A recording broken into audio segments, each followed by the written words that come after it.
पुन्हा एकदा रवींद्रमणी एक सुंदर असा बघा.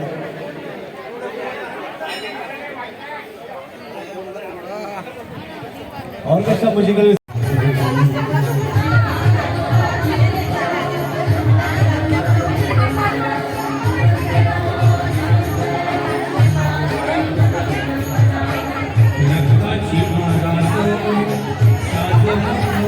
हा जो मंदिराचा परिसर आहे आणि या मंदिराच्या परिसरावरती सिडकोने एक प्रकारच्या बिल्डरांना विक्री केल्याच्या बातमी आपण पाहिला असेल आणि त्याच ठिकाणी आज इकडे भंडारा होताना दिसतोय, महाप्रसाद मोठ्या प्रमाणात वाटताना दिसतोय. इकडे घणसोली गावातील प्रचंड लोक वेगवेगळ्या ठिकाणी लोक आलेले आहेत. त्या निमित्तानं आज बोलणार काय सांगणार आजच्या निमित्तानं एकीकडे बिल्डरांचा कब्जा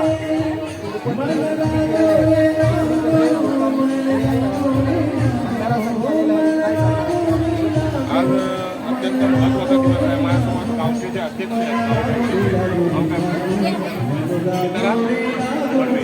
आणि आमच्या आई आहेत जरा जवळ इकडे हे देवस्थानचे अध्यक्ष आहेत आणि हे माजी अधिकारी आहेत महापालिकेचे. सांगा नाव तुमचं? उपायुक्त गायकर. हे अत्यंत जबाबदार लोक आहेत आणि आपल्याला सगळ्यांना माहीत आहे. मगाशी मडवी साहेब घनश्याम मडवी पण होते आणि त्यांच्यासोबत सिनियर लोक होते. या सगळ्यांनी सांगितलं की ते शेकडो वर्षांची परंपरा या उत्सवाला ते एका दिवसात झालेलं आहे. की लोक पाहिजे, प्रचंड गर्दी आहेत, लोकांच्या रांगा लागल्या. म्हणजे लोकांच्या गरजेची जागा आहे, ज्यांना धार्मिक परंपरा आहे, याविषयी आपण मागे पण चर्चा केली आणि ही वाचवणं हे गावकऱ्यांचं सगळ्यांचं काम आहे. त्यासाठी हा संघर्ष आहे. आज खरं म्हणजे हा भंडारा महोत्सव आहे, पूजेचा दिवस आहे. पण आज आमच्या आईचं अस्तित्व, देवीचं अस्तित्व धोक्यात आलेलं आहे. अशा परिस्थितीमध्ये धार्मिक अधिकारांचा जो विषय संविधानामध्ये सांगितलेला आहे त्यानुसार ती वाचवण्याची लढाई आज सुद्धा आम्हाला करावं लागते. या सिडकोला आणि बिल्डरांना जागा मोकळी दिसली की विकायची हा धंदा आहे. आणि मेरोळमध्ये आता 5 एकरचं आंदोलन चालू आहे. त्या असताना प्लॉट सिडकोने बिल्डरला विकलेला आहे आणि तेच आज इथे घडलेलं आहे. म्हणजे आपण असं समजत होतो की हिंदू लोकांचे दुसरे धर्मीय शत्रू आहेत असं आपल्याकडे चर्चा होते सगळीकडे. पण आता हे बिल्डर कोण आहे किंवा सरकार कोणाचं आहे? हिंदूंचंच आहे. मग हिंदूच्या विरुद्ध का गेलं? तर हा धंदा आहे. आम्हाला ह्या सगळ्या प्लॉट विकायचे आहेत, फ्लॅट विकायचे आहेत. बाजूला 3-3 कोटीचे फ्लॅट आहेत. या घणसोली गावाची जी मातृसत्ताक संस्कृती आहे, गुन्हा न घेण्याची, महिलांना अधिकार देण्याची, ती संस्कृती तुम्ही संपवणार काय व्यापारामध्ये असा प्रश्न आहे. आणि म्हणून नवी मुंबईला माझं विनंती आहे की जे गावाच्या भोवतीच्या जेवढ्या जागा आहेत, आज तुम्ही हिरव्या जागा आहेत, ती बघा हिरवळ ग्रीनरी किती मोठी आहे. शिडको अशी ग्रीनरी बनवू शकत नाही. शिडको फक्त प्लॉट विकते आणि म्हणून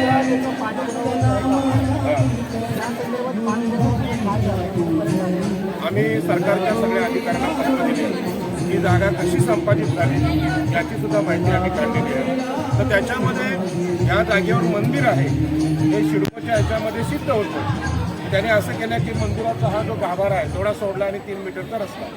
आता 3 मीटरचा रस्ता आणि समजा 10 बाय 15ची जागा, याच्यामध्ये एवढे लोक राहू शकतात का? आणि ही झाडं तुम्ही कशी तोडू शकता? याचं उत्तर आहे का तुमच्याकडे? पालिकेचे अत्यंत मोठे अधिकारी आमच्यासोबत आहेत. तर महानगरपालिकेचा पण विषय आहे. महानगरपालिकेला न विचारताना पत्रे कशी काय मारली? कायदा आहे की बाबा जागाच तुमची नाही, जागा मंदिराची आहे. अशा परिस्थितीने आमचा लढा चालू आहे. पण माझी नम्र विनंती, खास करून पत्रकार बांधवांना, इथे पाटील साहेब आहेत, अनंत पाटील आहेत, तुम्ही सगळे सहकारी आहेत, CWC अनेक चॅनलचे आमचे मित्र आहेत. आता लोकप्रतिनिधी म्हणजे ज्यांना आम्ही आमदार खासदार म्हणतो किंवा नगरसेवक म्हणतो, हे सगळे लोक आमचा विषय मांडत असतात त्या सभागृहात. पण आता निवडणुका चालू आहेत आणि त्यांच्यावर काही बंधनं आलेली आहेत. त्यानंतर आपलं प्रशासन आहे, प्रशासनावर सुद्धा बंधन आहेत. निवडणुकीचा काळ आहे. आणि न्यायव्यवस्था, न्यायालयात जाणं तुम्हाला माहिती आहे पुरावे लागतात. आज सिडकोने जवळजवळ पुरावे नष्ट केले आहेत, बरोबर ना दादा? अशा परिस्थितीमध्ये शेवटचा आधार आहे की जनता. जनतेचं आंदोलन आणि त्याला मीडियाची साथ असेल तर ही जागा आम्ही वाचवू शकतो. आपल्याला कल्पना आहे की नाशिकला झाडं वाचवण्याचं आंदोलनात महाराष्ट्रात वेग धरते की लोक म्हणतात साधुग्राम महत्त्वाचा की झाडं महत्त्वाची. लोकांना वाटतं निसर्ग महत्त्वाचा. तसंच ह्या मंदिराचं कॉम्बिनेशन असं आहे की केवळ मंदिर नाही आहे तर निसर्ग पण आहे. हिरवी झाडं आहेत, अनेक उपयोगी झाडं आहेत. गडसोलीकरांनी ही जागा जपलेली आहे. तर माझी विनंती सगळ्या नवी मुंबईला, महाराष्ट्र देशाला आहे की हा केवळ पूजे अर्चेचा विषय नाही, माणसाच्या अस्तित्वाचा विषय आहे. आणि अस्तित्वाच्या विषयात रस्त्यावरचं आंदोलन झालं तरच लढाई जिंकू शकतो. मला विश्वास आहे की आमच्या अध्यक्ष साहेबांनी मोठी ताकद लावलेली आहे. सगळ्या कार्यालयात पत्र पोचली, सगळ्यांची उत्तरं येत आहेत, अधिकारी सांगतायत. पण जो तो व्यापारी दृष्टिकोन सांगतोय की बाबा इथे एवढे फ्लॅट बनतील. आज आम्ही त्याचा आकडा पण काढला, 850 कोटीची जागा आहे. त्या 850 कोटीची जागा तुम्हाला केवळ पूजा अर्चेला आम्ही द्यायची का, असा त्यांचा प्रश्न आहे. म्हणजे आमच्या आईला ठेवायची की विकायची, असाच प्रश्न आहे. आणि म्हणून संपूर्ण भारताचा विषय आहे. म्हणजे ग्रीनरी असतील, झाडं असतील, हिरव्या जागा असतील आणि धार्मिक सांस्कृतिक स्थळं असतील. पैसा मिळतोय म्हणून ती तोडायची का, हा गावाच्या अस्मितेचा विषय आहे. आणि मला वाटतं लोकांचा पाठिंबा यायला मिळेल. खास करून आता जे भक्तगण आलेत त्यांना माझी विनंती आहे, तुम्ही आईकडे आलात स्वतःचे प्रश्न घेऊन, पण आता आईचा स्वतःचा प्रश्न तयार झाला आहे, मी राहणार की नाही. आईला सुद्धा दुःख असतं. ही आमची आई आहे, आमच्या अध्यक्षांची आई कायम मंदिरात असते. तिला सुद्धा भाकऱ्या भाजताना हाताला चटके बसतात असतं तेव्हा ती मुलांना देते. पण तिचं दुःख कधी तुम्ही विचारात घ्याल की नाही. या आईचं पण असं दुःख आहे की आई एकटी नाही, 300 झाडं घेऊन इथे बसलेली आहे. आणि 300 झाडांना वाचवण्याचं काम गडसोलीकर ग्रामस्थ आणि नवी मुंबईकरांनी करावं अशी नम्र विनंती या आजच्या पत्रकार परिषदेच्या माध्यमातून मी करतो. आपल्याबरोबर जसं मगाशी पाटील सरांचे जे अध्यक्ष आहेत या गोष्टीचे त्यांचे आई आहेत. काय सांगणार आहात? आज एवढ्या हजारोच्या संख्येने आलेला आहे, परंतु आज देखील हा जो परिसर आहे